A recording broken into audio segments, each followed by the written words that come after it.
আসসালামু আলাইকুম। আশা করি মহান আল্লাহর রহমতে সবাই ভালো এবং সুস্থ আছেন। গরম পড়লেই আমাদের পরিবারে অনেকেরই পেট খারাপ হয়। বারবার পাতলা পায়খানা, বমি, পেট ফাঁপা বা পেট ব্যথা হতে পারে। এগুলোকে আমরা অনেকেই সাধারণ সমস্যা বলে মনে করে থাকি। কিন্তু এর ফলে অনেক সময় আমাদের মারাত্মক সমস্যার সৃষ্টি হতে পারে। হতে পারে সিভিয়ার ডিহাইড্রেশন, যার ফলে আমাদের জীবন ঝুঁকির মধ্যে পড়তে পারে। তাই আজকের ভিডিওতে আমি আলোচনা করব গরমে পেটের পীড়া কেন হয়, কিভাবে তা প্রতিরোধ করা যায় এবং এর সঠিক চিকিৎসা পদ্ধতি বা কী। চলুন শুরু করা যাক। প্রথমেই কথা বলি গরমে পেটের পীড়ার কারণগুলো নিয়ে। গরমের সময় পেটের সমস্যার মধ্যে প্রধান কারণগুলোকে আমরা মোটামুটি 4 ভাগে ভাগ করতে পারি। 1 নম্বর কারণ হলো দূষিত পানি ও খাবার। গরমের সময় খাবার সঠিকভাবে সংরক্ষণ না করলে তা খুব দ্রুত নষ্ট হয়ে যায়। এই সময় খাবার দূষিতকারী ব্যাকটেরিয়াগুলো খুব দ্রুত বৃদ্ধি পায়।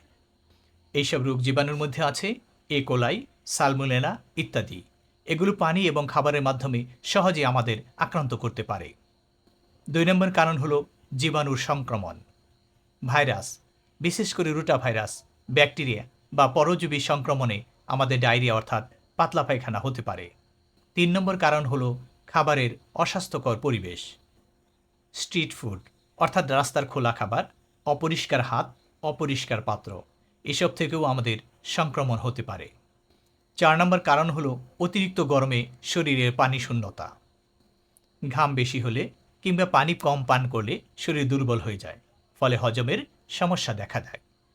পেটের পীড়ার লক্ষণগুলোর মধ্যে আছে বারবার পাতলা পায়খানা হওয়া, বমি বা বমি ভাব হওয়া, পেট ব্যথা, পেটে জ্বালাপোড়া করা, জ্বর, সেই সাথে শরীর দুর্বল হয়ে যাওয়া।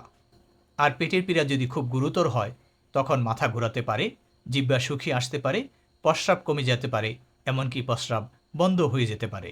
এগুলো সবগুলোই কিন্তু ডিহাইড্রেশন অর্থাৎ পানি শূন্যতার লক্ষণ। এই পেটের পীড়া প্রতিরোধের জন্য আমাদের সবসময় বিশুদ্ধ পানি পান করতে হবে। সবচেয়ে ভালো হয় ফোটানো বা ফিল্টারে পানি পান করতে পারলে। খাবার ঢেকে রাখতে হবে। রাস্তার খোলা বাসি পচা খাবার এড়িয়ে চলতে হবে। খাওয়ার আগে এবং খাওয়া তৈরি করার আগে ভালোভাবে হাত ধুয়ে নিতে হবে। রান্না বা খাবারের আগে ফল ও সবজি ভালোভাবে ধুয়ে নিতে হবে। মনে রাখবেন, রোগ হওয়ার আগে সাবধানতা অবলম্বন করা সবচেয়ে বেশি জরুরি।